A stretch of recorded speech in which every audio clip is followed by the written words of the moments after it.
నిజంగా సక్సెస్ వస్తే ఇలాగే ఉంటుందని చెప్పాలి. ఎందుకంటే ఓజీ చిత్రం రిలీజ్ అయినటువంటి దాదాపు 12 రోజుల తర్వాత 333 కోట్ల కలెక్షన్స్ రావటంతో పవన్ కళ్యాణ్ గారిని కావాలనే ట్రోల్ చేసే వాళ్ళకి నోరు మూత పడిందని చెప్పాలి. ఎందుకంటే చాలా మంది అంటూనే ఉంటారు కేవలం క్రేజ్ ఉంది కానీ ఆ క్రేజ్కి సంబంధించినటువంటి కలెక్షన్స్ లేవు అని.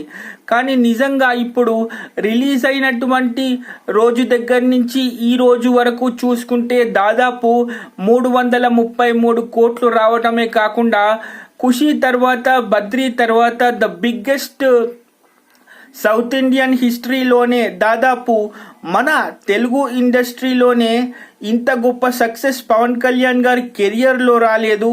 అండ్ దాదాపు 333 కోట్ల రూపాయలు రావడం అనేది నిజంగా కేవలం సమయం కోసమే పవన్ కళ్యాణ్ గారు ఎదురు చూశారా?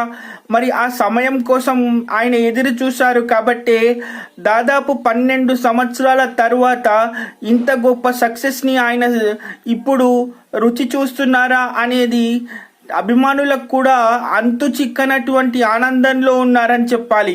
కేవలం మెగా ఫ్యాన్సే మాత్రం కాదు, సినిమా ఇండస్ట్రీ కూడా ఆశ్చర్యపోయే అంత కలెక్షన్స్ ఓజీ సినిమా తీసుకురావటం అనేది చాలా గొప్ప విషయం అని చెప్పాలి.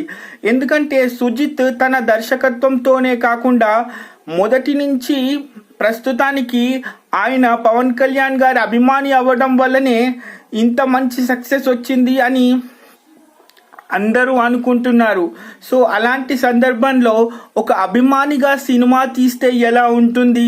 ఒక అభిమాని దర్శకుడిగా మారి తన ఆరాధ్య దైవం కోసం సినిమా తీస్తే ఎలా ఉంటుంది అంటే దానికి ఓజీలా ఉంటుంది అని చెప్పాలి.